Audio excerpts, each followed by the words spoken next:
আসসালামু আলাইকুম প্রিয় দর্শক, অন্য মঞ্চের আলাপচারিতায় আপনাদের সকলকে আমন্ত্রণ জানাচ্ছি। ভারত, চীন, রাশিয়ার একেবারে শীর্ষ পদস্থ ব্যক্তির সঙ্গে ব্যক্তিগত সম্পর্ক থাকা রাজনৈতিকভাবে সক্রিয় শেখ হাসিনা, এবং যাকে কিনা ভারত রাজনৈতিক আশ্রয়ে রেখে শুধুমাত্র যে নিরাপদ রেখেছে তাই নয়, একেবারে পূর্ণাঙ্গভাবে দেশে বিদেশে রাজনৈতিক কর্মকাণ্ড পরিচালনায় সুযোগ দিচ্ছে এবং উৎসাহ দিচ্ছে।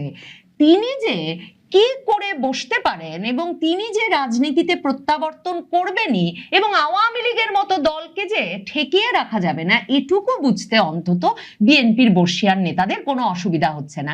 আওয়ামী লীগ সভানেত্রী সাবেক প্রধানমন্ত্রী শেখ হাসিনা আগস্টের মধ্যে দেশে ফিরবেন এবং ফাঁসির রায় মাথায় নিয়েই দেশে ফিরবেন। দলীয় ফোরামে একথা জানিয়ে দেওয়ার পর এবং সংবাদ মাধ্যমে সেটা জানান দেওয়ার পর বিএনপির ভেতরে এই আলোচনাটা ক্রমাগত বাড়ছে যে শেখ হাসিনাকে এই অবস্থায় সত্যিই তারা আটকে রাখতে পারবেন কিনা ভারতে। কারণ ভারত সরকারের সঙ্গে আলোচনা ব্যতি রেখে শেখ হাসিনা এমন একটা ঘোষণা দিয়ে দিয়েছেন, বিএনপির অনেক বর্ষিয়ান নেতাই সেটা বিশ্বাস করতে পারছেন না। মানে বিএনপি বুঝতে চাইছে যে শেখ হাসিনা ঠিক কি প্রস্তুতির প্রেক্ষিতে এবং কোন শক্তিকে মাথায় রেখে এমন একটা ঘোষণা দিয়ে বসতে পারলেন যখন তার দল নিষিদ্ধ। ঈদের পর থেকে আওয়ামী লীগ এবং তার অঙ্গ সংগঠনগুলো সারা দেশে প্রতিদিন 10টা মিছিলের লক্ষ্য নিয়ে এগুচ্ছে এবং সরকার দেখছে পুলিশ, আইন শৃঙ্খলা বাহিনী, বিএনপি, ছাত্র দল, যুব দল, এনসিপি, জামাতে ইসলামী, ছাত্র শিবির, মানে রাজনৈতিক উপস্থিতি তাদের থাকবার পরেও এবং এ তরফে হুমকি থাকবার পরেও সেই 10টা মিছিল সারা দেশে কিছুতেই ঠেকাতে পারছে না সরকার।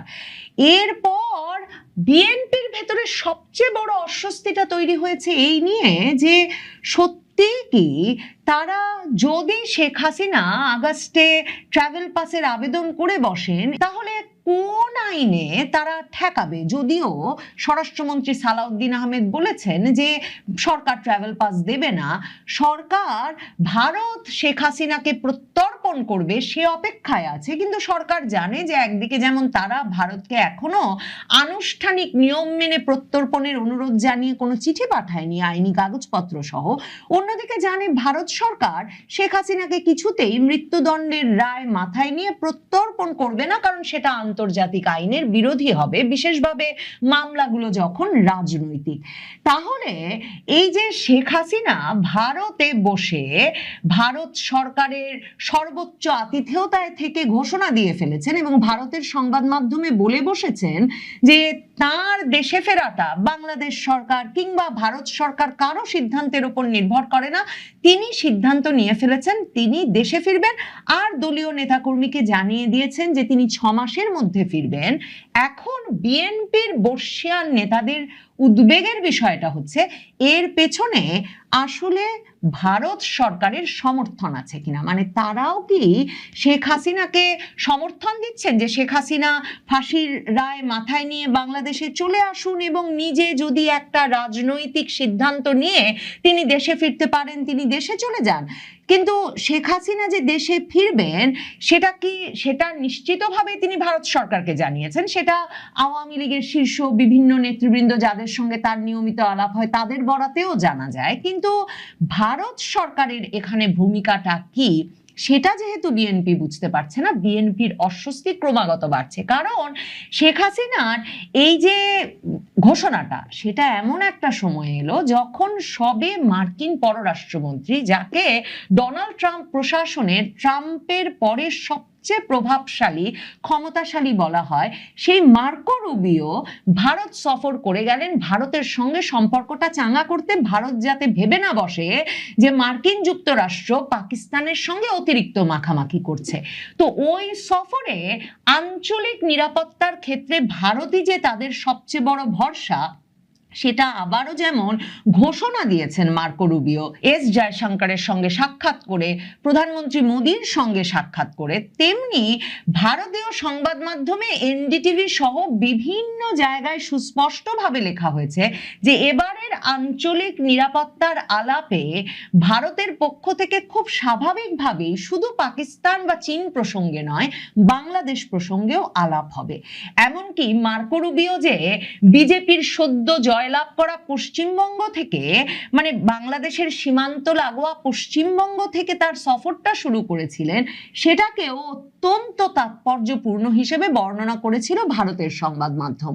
কাজেই বাংলাদেশ সরকার এবং বিএনপি দলের ভেতর, মানে বিএনপির অভিজ্ঞ বর্ষিয়ান নেতাদের ভেতর এই নিয়ে শঙ্কা বাড়ছে যে তারেক রহমান ঠিক যেভাবে ভারতের সঙ্গে সম্পর্কটা ডিল করছেন, সেভাবে বা ভারতের সঙ্গে যেসব কথা দিয়ে তিনি দেশে এসেছিলেন সেগুলো না রেখে যে তিনি সরকারের 6 মাস পার করে ফেলবেন ভাবছেন, তার লন্ডন থেকে আগত উপদেষ্টাদের পরামর্শে, মানে একদল তরুণ উপদেষ্টা লন্ডন থেকে তারেক রহমান নিয়ে এসেছেন, যারা ঠিক 2001 সালের সরকারের মতোই এ দফাতেও সরকারের ভেতর একটা প্যারালাল সরকার তৈরি করেছে। মানে তারাই সরকারের মুখপাত্র হিসেবে কাজ করছেন, তারাই পররাষ্ট্র মন্ত্রণালয়টাও কিন্তু চালাচ্ছেন। শুধু তো খলিলুর রহমান নন, খলিলুর রহমান তো একটা বিদেশ থেকে উড়ে এসে জুড়ে বসা লোক বটেই, এবং নিশ্চিতভাবে অ্যাসাইনমেন্ট নিয়ে ইউনূস সরকারের পর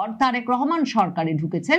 তারেক রহমান তার সঙ্গে জুড়ে দিয়েছেন লন্ডন থেকে উড়িয়ে আনা হুমায়ুন কবিরকে, যিনিও ওই যে তারেক রহমানের বিশ্বস্ত ঘনিষ্ঠ লন্ডন বান্ধবদের একজন। কাজেই এ অবস্থায় তারেক রহমান যেমন ভাবছেন যে তিনি ভারতকে বুঝিয়ে সুঝিয়ে ভারত আমেরিকাকে এক জায়গায় এনে দেশে এসেছেন বটে, কিন্তু দেশে এসে তিনি আর কিছুতেই কোনো কথাই রাখবেন না, সেটা শেষ পর্যন্ত তারেক রহমান সরকারকে শক্ত অবস্থায় থাকতে দেবে কিনা সেটা নিয়ে যেমন বিএনপির বর্ষিয়ান নেতারা চিন্তিত। যার একটা মানে মোক্ষম উদাহরণ হচ্ছে মির্জা ফখরুল ইসলাম আলমগীরের হঠাৎ বলে বসা যে বিএনপি চায় যে তারা সকল রাজনৈতিক দলকে কথা বলার সুযোগ দেবে এবং তারপর জনগণ বেছে নেবে কাকে ভোট দেবে। কারণ মির্জা ফখরুল ইসলাম আলমগীর বুঝতে পারছেন, এবং তার বয়সী যে নেতৃবৃন্দ, ধরেন আমির খসরু মাহমুদ চৌধুরী, ধরেন আব্দুল আওয়াল মিন্টু, এরা প্রত্যেকে আওয়ামী লীগ আমলে ব্যবসা বাণিজ্য করেছেন, শিল্প প্রতিষ্ঠান চালিয়েছেন, তাদের ব্যবসা বাণিজ্য আরো বিকাশ লাভ করেছে। আওয়ামী লীগ তাদের ব্যবসা বাণিজ্য সাধারণ জীবনযাপনে কোনো বাধা সৃষ্টি করে নাই। মানে মির্জা ফখরুল ইসলাম আলমগীর বহুবার জেলে গেছেন বটে, কিন্তু জেলে গেছেন আবার জামিনে মুক্ত হয়েছেন এবং বাংলাদেশ জুড়ে রাজনৈতিক কর্মকাণ্ড পরিচালনা করে গেছেন। কাজেই মির্জা ফখরুল ইসলাম আলমগীর এই যে বলছেন যে সকলকে নিয়ে একটা নির্বাচন অনুষ্ঠান করতে চান, কারণ তিনি বিপদে পড়েছেন, তাকে স্থানীয় নির্বাচন অনুষ্ঠানের দায়িত্ব দেওয়া হয়েছে এবং এখন তিনি এটা খুব ভালো বোঝেন। এই যে আওয়ামী লীগকে বাইরে রেখে নির্বাচনটা করলে একদিকে যেমন সারা বাংলাদেশে জামায়াতে ইসলামী শেষ পর্যন্ত ক্ষমতায় আসবে স্থানীয় নির্বাচনে, মানে গতকালকেও বাংলাদেশের পত্রিকা কালবেলা খবর করেছে যে বিএনপির তৃণমূল হাইকমান্ডের কথা একেবারেই শুনছে না। তো এরকম ছত্রভঙ্গ তৃণমূল নিয়ে যে মানে নির্বাচন, স্থানীয় নির্বাচন যেটা যাবে না, এটা যেমন মির্জা ফখরুলরা বোঝেন, আমির খসরু মাহমুদ চৌধুরী, মঈন খান, খন্দকার মোশাররফ, মানে যে কজন এখনো বিএনপির স্থায়ী কমিটিতে আছেন বর্ষিয়ান নেতা, তারা যেমন বোঝেন, তেমনি তারা বোঝেন এই যে আওয়ামী লীগকে বাদ রেখে নির্বাচন এবং আওয়ামী লীগের উপর রাজনৈতিক নিষেধাজ্ঞাটা যদি চালিয়ে যান তারা, তাহলে তারাও তোফায়েল আহমেদের মতোই তাদেরও দশা হবে, তারাও সংসদ ভবনে জানাজা পাবেন না। তাদের আসলে অনেকের, বিএনপির এক নেতা তো একবার বলেই বসেছিলেন, তাদের অনেকের ভেতরে আশঙ্কা যে তখন কবরের মাটি তারা আর বাংলাদেশে পাবেন কিনা, কারণ তারা তাদের রাজনৈতিক অভিজ্ঞতা থেকে বোঝেন রাজনীতিতে শেষ কথা বলে কিছু নাই। 17 বছর পরে দেশে ফিরে তারেক রহমান যদি প্রধানমন্ত্রী হতে পারেন, তাহলে ভারত, চীন, রাশিয়ার একেবারে শীর্ষ পদস্থ ব্যক্তির সঙ্গে ব্যক্তিগত সম্পর্ক থাকা রাজনৈতিকভাবে সক্রিয় শেখ হাসিনা, এবং যাকে কিনা ভারত রাজনৈতিক আশ্রয়ে রেখে শুধুমাত্র যে নিরাপদ রেখেছে তাই নয়, একেবারে পূর্ণাঙ্গ ভাবে দেশে বিদেশে রাজনৈতিক কর্মকাণ্ড পরিচালনায় সুযোগ দিচ্ছে এবং উৎসাহ দিচ্ছে, তিনি যে কি করে বসতে পারেন এবং তিনি যে রাজনীতিতে প্রত্যাবর্তন করবেনই এবং আওয়ামী লীগের মতো দলকে যে ঠেকিয়ে রাখা যাবে না, এটুকু বুঝতে অন্তত বিএনপির বর্ষিয়ান নেতাদের কোনো অসুবিধা হচ্ছে না। কাজেই বিএনপির ওই নেতারা রীতিমতো এখন একটা অস্বস্তিতে পড়ে গেছেন এবং আরেকটা নির্বাচন যদি করে বিএনপি 2026-এর 12ই ফেব্রুয়ারির মতো, যেই নির্বাচন মানে স্থানীয় নির্বাচন, যে নির্বাচনে আবারও তারা জামাতকে ফুলে ফেপে উঠতে দিবে, এবং এবার তো 70 সিটে জামাতকে আটকে রাখা যাবে না, সারা দেশের স্থানীয় নির্বাচনে জামাতই জয়লাভ করবে, যেভাবে পাবলিক বিশ্ববিদ্যালয়গুলো তারা তাদের দখলে রেখেছে, ঠিক তেমনি ভাবে বিএনপি বোঝে যে এই অবস্থায় বিএনপি আসলে নিশ্চিহ্ন হয়ে যাবে, কারণ জামায়াতে ইসলামীর যে প্রভাব তৃণমূলে তৈরি হয়েছে সেখানে বিএনপির রাজনীতি খুব শিগগিরই আওয়ামী লীগের অনুপস্থিতিতে অপ্রাসঙ্গিক হয়ে পড়বে। আর নিষেধাজ্ঞা মাথায় নিয়ে, মৃত্যুদণ্ডের রায় মাথায় নিয়ে সত্যি যদি শেখ হাসিনা ফিরে বসেন, মানে শেখ হাসিনা রাজনৈতিক ঘোষণা দিয়ে ফেলার পর কি পরিকল্পনা তার মাথায় আছে সেটা বুঝতে না পেরে যে আতঙ্কে আছে বিএনপি, যে যদি শেখ হাসিনা রাজপথে চলে আসেন বাংলাদেশে, কিংবা তিনি ট্রাভেল পাস চেয়ে বসে আছেন, সরকার দিচ্ছে না, এই যে পরিস্থিতিটা, তাতে রাজপথ যেভাবে বাংলাদেশে উত্তাল হয়ে উঠবে, সেই উত্তাল পরিস্থিতিতে বিএনপির এই যে সাজানো নির্বাচন করা সরকারের পক্ষে স্থানীয় নির্বাচনে বা স্থানীয় রাজনীতিতে জামাতের এই বিরাট প্রভাব নিয়ে কিছুতেই টিকে থাকা সম্ভব হবে না। শেখ হাসিনার আগমন বাংলাদেশে আওয়ামী লীগের রাজনৈতিক কর্মকাণ্ডের নিষেধাজ্ঞা নিয়ে যদি ঘটে, তাহলে মির্জা ফখরুল ইসলাম আলমগীরের মতো বিএনপির নেতারা বোঝেন যে শেষ পর্যন্ত রাজপথ জামায়াতে ইসলামী আর আওয়ামী লীগের দখলে চলে যাবে। জামায়াতে ইসলামী আর আওয়ামী লীগ হয় তখন ঐক্যবদ্ধ হয়ে যাবে, যে সন্দেহ তারেক রহমান করেন সেটার কতটা বাস্তবতা আছে সেটা তিনিই বলতে পারবেন, কিন্তু তারেক রহমানরা করেন সেই 94 থেকে 96-এর 15ই ফেব্রুয়ারির নির্বাচনের পর খালেদা জিয়ার পতন ঘটানো পর্যন্ত আওয়ামী লীগ আর জামায়াতে ইসলামীর যুগপৎ আন্দোলনকে মাথায় রেখে। সেটা একটা আশঙ্কা যে আওয়ামী লীগ জামায়াতে ইসলামী মিলে যায় কিনা, এমনকি স্থানীয় নির্বাচনে সেটা ঘটে কিনা, সেটা নিয়ে বিএনপির একেবারে তৃণমূল পর্যন্ত একদিকে আশঙ্কা আছে। আর অন্যদিকে যদি শেখ হাসিনার আগমন ঘটে বাংলাদেশের রাজনীতিতে নিষেধাজ্ঞা মাথায় নিয়ে, তাহলে যে মুখোমুখি সংঘাত জামায়াতে ইসলামী এবং আওয়ামী লীগের মধ্যে রাজপথ থেকে শুরু করে সারা বাংলাদেশে ঘটবে, মানে সাক্ষাৎকারে জাহাঙ্গীর কবির নানক বলছিলেন যে এটা মুক্তিযুদ্ধের চেয়ে বড় চ্যালেঞ্জিং একটা যুদ্ধে পরিণত হতে পারে। সেই যুদ্ধে বিএনপির অবস্থান কোথায়? মানে সেটা তো তখন মুক্তিযুদ্ধের পক্ষ শক্তি আর বিপক্ষ শক্তির মধ্যে সরাসরি মুখোমুখি একটা লড়াই, এবং মানে 1971 না 2024-এর লড়াই, সেই লড়াইয়ে তো বিএনপি একেবারে অপ্রাসঙ্গিক। ওই যে যুদ্ধাপরাধীদের ফাঁসি হয়েছে সে কারণে সংসদে শোক প্রস্তাবও নিচ্ছি, আবার মুক্তিযুদ্ধও করছি, এই যে একটা ধোঁয়াশাপূর্ণ অবস্থান রাজনীতিতে, বিএনপিকে সে অবস্থান নিয়ে টিকে থাকতে তো দেয় না, সরকার থেকে ফেলে দেয় এবং নিশ্চিহ্ন করে ছাড়ে।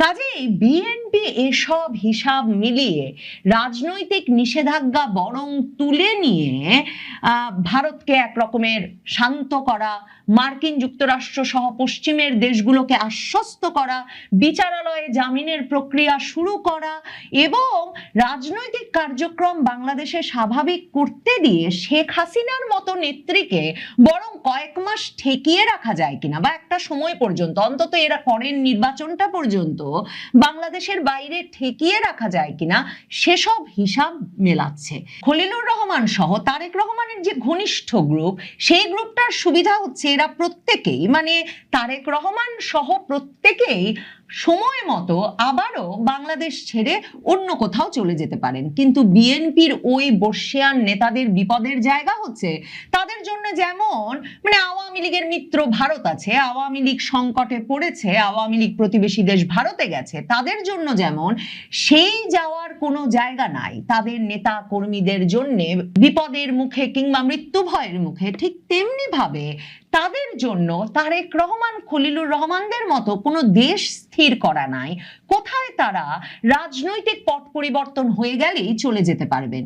এবং এসব নেতাদের সবচেয়ে বড় শঙ্কা হচ্ছে এই, শুধু যে আওয়ামী লীগ ফিরে এলে এ ঘটনা ঘটবে, মানে আওয়ামী লীগ রাজনৈতিক নিষেধাজ্ঞার মধ্যে যদি সরকারের মুখোমুখি হয়ে ফিরতে বাধ্য হয় তাহলে সেটা ঘটবে তাই নয়, এমনকি যদি জামায়াতে ইসলামী ক্ষমতার কেন্দ্রে চলে আসে তাহলেও এই নেতাদের দেশত্যাগ ছাড়া কোনো উপায় থাকবে না। কাজেই বিএনপির এই বর্ষিয়ান নেতারা মনে করছেন রাজনৈতিক নিরাপত্তা, জীবন, ব্যবসা বাণিজ্যর নিরাপত্তা এবং বাংলাদেশে একটা দীর্ঘস্থায়ী স্থিতিশীলতার জন্য বরং আওয়ামী লীগের রাজনৈতিক নিষেধাজ্ঞাটা তুলে নেওয়াই ভালো। তবে প্রধানমন্ত্রী তারেক রহমান এই সমীকরণটা বুঝতে পারছেন কিনা, মানে উপলব্ধি করতে পারছেন কিনা, তা নিয়ে বিএনপির শীর্ষ নেতৃবৃন্দের মধ্যেই এক রকমের শঙ্কা আছে, সন্দেহও আছে।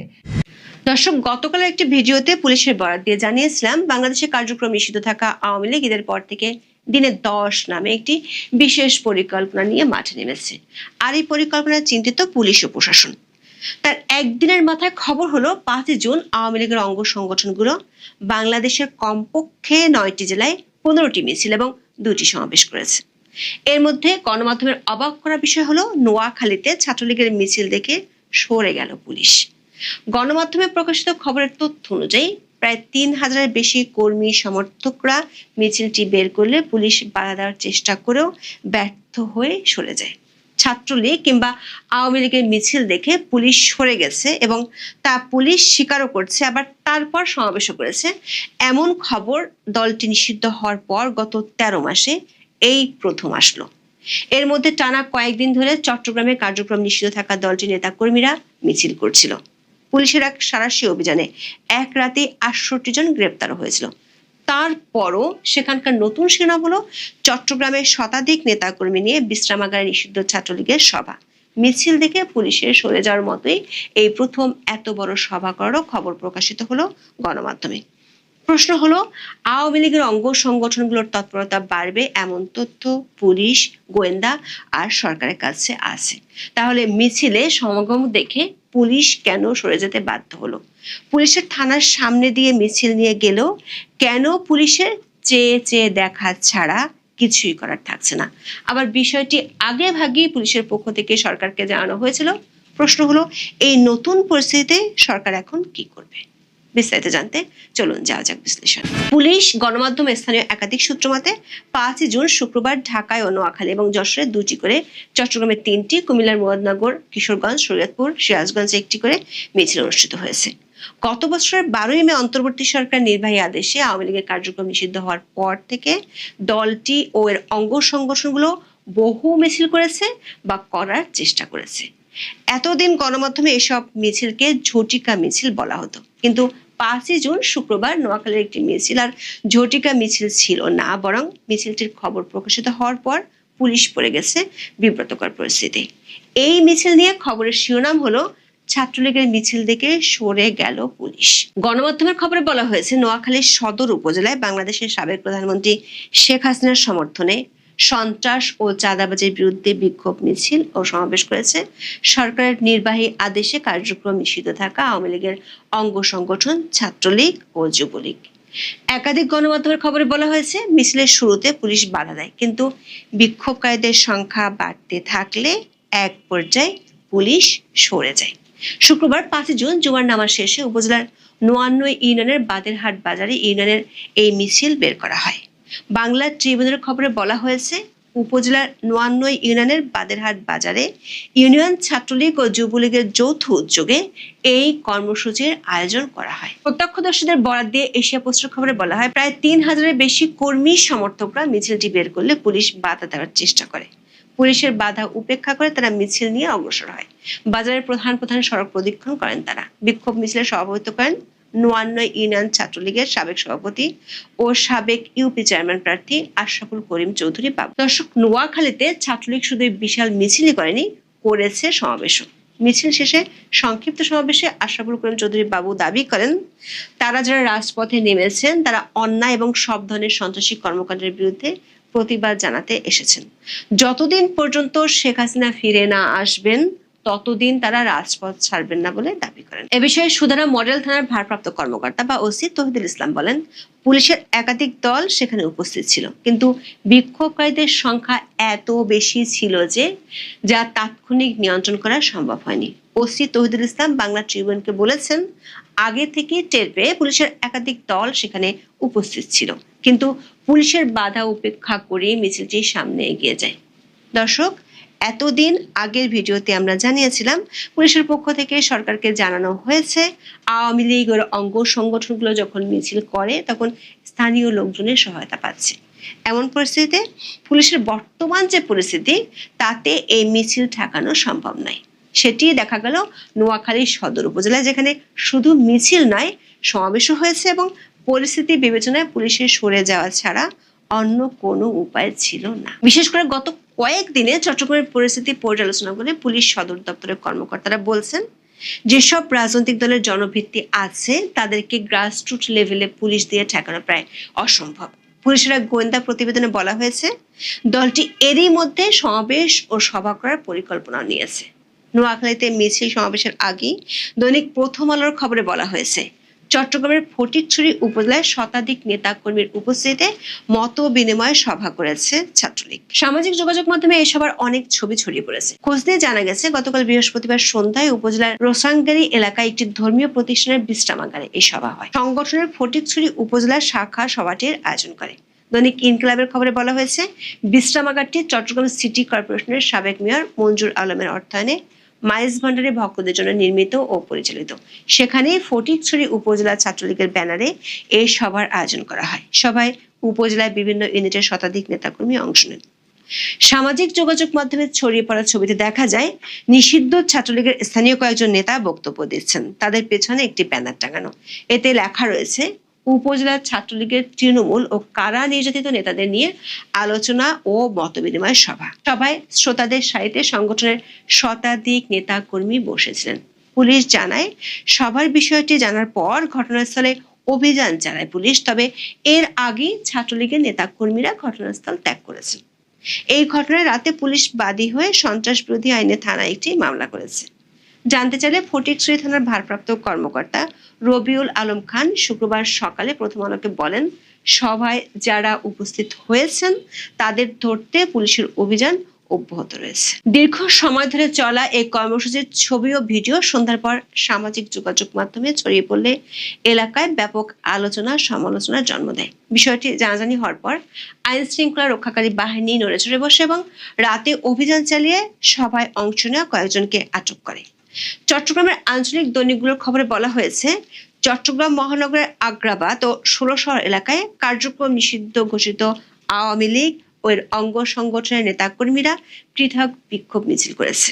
শুক্রবার সকালে অনুষ্ঠিত এসব মিছিলের ভিডিও সামাজিক যোগাযোগ মাধ্যমে ছড়িয়ে পড়ে। প্রত্যক্ষদর্শী এবং ভিডিও ফুটেজ থেকে জানা যায়, আগ্রাবাদ এলাকায় মাথায় কাফনের কাপড় বেঁধে বাংলাদেশ আওয়ামী যুবলীগ চট্টগ্রাম মহানগরের ব্যানারে একটি মিছিল বের করা হয়। মিছিলটি বারিক বিল্ডিং রোড থেকে শুরু হয়ে শেখ মুজিব সড়ক হয়ে আগ্রাবাদ মোড়ের দিকে যায়। মিছিলকারীদের হাতে থাকা ব্যানারে আমি শিশু মৃত্যু, শিশু ধর্ষণের ঘটনায় জড়িতদের বিচারের দাবি এবং বিদ্যুৎ ও গ্যাসের মূল্য বৃদ্ধির প্রতিবাদে কর্মসূচির কথা উল্লেখ ছিল।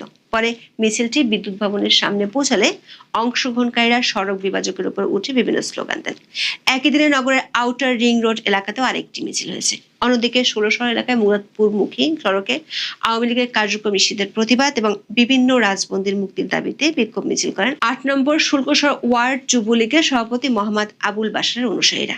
এ নিয়ে চলতি মাসের 5 দিনে চট্টগ্রাম মহানগরে নিষিদ্ধ ঘোষিত আওয়ামী লীগের সহযোগী সংগঠনের নেতাকর্মীরা অন্তত 15টি মিছিল করেছে। পহেলা জুনের বিশাল শোডাউনের পর মহানগরের বিভিন্ন থানা এলাকায় অভিযান চালিয়ে আওয়ামী লীগ, যুবলীগ, ছাত্রলীগ ও সহযোগী সংগঠনের 68 জন নেতাকর্মীকে গ্রেপ্তার করে চট্টগ্রাম মেট্রোপলিটন পুলিশ বা সিএমপি। এদিকে রাজধানী ঢাকায় হাইকোর্টের প্রধান ফটকে ব্যানার লাগিয়ে ঝটিকা মিছিল করেছে ছাত্রলীগ। এই সময় তারা হাইকোর্টের প্রধান ফটকের সামনে একটি ব্যানার লাগিয়ে দিয়ে প্রতিবাদ জানায়। সামাজিক যোগাযোগ মাধ্যমে ছড়িয়ে পড়া 34 সেকেন্ডের একটি ভিডিওতে দেখা যায় অংশগ্রহণকারীরা হাইকোর্টের প্রধান ফটকের সামনে অবস্থান নিয়ে একটি ব্যানার প্রদর্শন করছেন। ব্যানারে লেখা ছিল প্রত্যাবর্তন 2.0 লোডিং। এদিকে লক্ষ্মীপুরের রামগতিতেও আওয়ামী লীগের পক্ষে মিছিল হয়েছে। এই ঘটনায় ছাত্রলীগ কর্মী ইয়াসিন আরাফাতকে আটক করে পুলিশ। পরে ছাত্রলীগের 12 কর্মী সমর্থকের নামে বাদী হয়ে মামলা দায়ের করে পুলিশ। যশোরের বেনাপোলে নিষিদ্ধ সংগঠন ছাত্রলীগের কর্মীরা মিছিল বের করলে সন্দেহভাজন 2 জনকে আটক করেছে পুলিশ। 5 জুন জুম্মার নামাজের আগ মুহূর্তে বেনাপোলে 15 থেকে 20 জন যুবক ছাত্রলীগের ব্যানার হাতে নিয়ে মিছিল করেছে। বেনাপোলের পাশাপাশি যশোরের বাঘারপাড়া উপজেলার রুস্তমপুর এলাকায় মিছিল করেছে। পুলিশের 2টি সংস্থার 2 জন কর্মকর্তা বলছেন, দেশের কোথাও না কোথাও প্রায় প্রতিদিনই মিছিল বের করছে। আগের তুলনায় তাদের মিছিলের আকারও বড় হচ্ছে। পুলিশ এদের দমাতে পারছে না। প্রকাশ্যে কার্যক্রম নিষিদ্ধ সংগঠন এসব কর্মসূচি জনমনে ও রাজনৈতিক মহলে ব্যাপক আলোচনার জন্ম দিয়েছে। আবার এতদিন দলটির কর্মসূচিতে ছিল পার্টির ব্যান তুলে নেওয়ার দাবি, কিন্তু 5 জুন থেকে নানা সামাজিক অর্থনৈতিক ইস্যু যোগ হয়েছে। পুলিশের পক্ষ থেকে আগেই বিষয়টি রাজনৈতিকভাবে মোকাবেলার পরামর্শ দেওয়া হয়েছিল। নোয়াখালী ও চট্টগ্রামের পর বিষয়টি আরো বাড়তে পারে বলে আশঙ্কা করছেন পুলিশের ঊর্ধ্বতন কর্মকর্তারা। তারা মনে করেন এখন মাঠে সেনাবাহিনী নেই, ধীরে ধীরে তারা ব্যারাকে ফিরে যাচ্ছে। সীমান্তে পুশিন ইস্যু নিয়ে ব্যস্ত আছে বর্ডার গার্ড বাংলাদেশ। আর 24 আগস্টের পর থেকে পুলিশের অবস্থা বলার মতো নেই। পুলিশ হত্যার বিচারে ইনডেমনিটি দেওয়ার বিষয়টিও মাঠ পর্যায়ে পুলিশকে মর্মাহত করেছে। সম্প্রতি গণহারে উচ্চপদস্থ পুলিশকে বাধ্যতামূলক অবসরে পাঠানো এবং পদোন্নতিতে বৈষম্যের জন্য পুলিশে অসন্তোষ আছে। এমন পরিস্থিতিতে পুলিশ রাজনৈতিক বিবাদ মেটানো এবং দমনপীড়ন ইস্যুতে আর যেতে চায় না। আবার বেশিরভাগ পুলিশকে প্রোটোকলে ব্যস্ত থাকতে হয়। পুলিশ কর্মকর্তারা মনে করেন সামনের দিনগুলোতে মিছিল সভা আরো বাড়লে রাজনৈতিকভাবে তার দোষ পুলিশের উপর চাপানো হবে, কিন্তু পুলিশের তাতে বেশি কিছু করার থাকবে না। এদিকে পুলিশের একটি সূত্র বলছে, কার্যক্রম নিষিদ্ধ থাকা দলটি সামনের বাজেট অধিবেশনকে কেন্দ্র করে জাতীয় সংসদের সামনে জড়ো হতে পারে। এমন আশঙ্কা ত্রয়োদশ জাতীয় সংসদের 2য় অধিবেশন উপলক্ষে জাতীয় সংসদ ভবন ও পার্শ্ববর্তী এলাকায় সব ধরনের সভা সমাবেশ, মিছিল, শোভাযাত্রা এবং বিক্ষোভ প্রদর্শনের উপর নিষেধাজ্ঞা জারি করছে ঢাকা মেট্রোপলিটন পুলিশ বা ডিএমপি। শুক্রবার গণমাধ্যমে পাঠানো গণবিজ্ঞপ্তিতে বলা হয়, আগামী 7 জুন থেকে ত্রয়োদশ জাতীয় সংসদের 2য় অধিবেশন শুরু হবে। অধিবেশন নির্বিঘ্নভাবে পরিচালনা এবং শেরে বাংলা নগরস্থ জাতীয় সংসদ ভবন ও পার্শ্ববর্তী এলাকায় শান্তি শৃঙ্খলা বজায় রাখার স্বার্থে ঢাকা মেট্রোপলিটন পুলিশ অর্ডিন্যান্সের 28 ও 29 প্রদত্ত ক্ষমতা বলে এই নিষেধাজ্ঞা জারি করা হয়েছে। পুলিশের একজন কর্মকর্তা বলছেন, এই ধরনের বিজ্ঞপ্তি সংসদ অধিবেশনের আগে খুব স্বাভাবিক হলেও সাম্প্রতিক সময়ে আওয়ামী লীগের মিছিলের সংখ্যা বাড়ায় বিষয়টি এবার গুরুত্ব দেওয়া হচ্ছে। এখন এ পর্যন্ত। সবাই ভালো থাকুন, সুস্থ থাকুন, নিরাপদ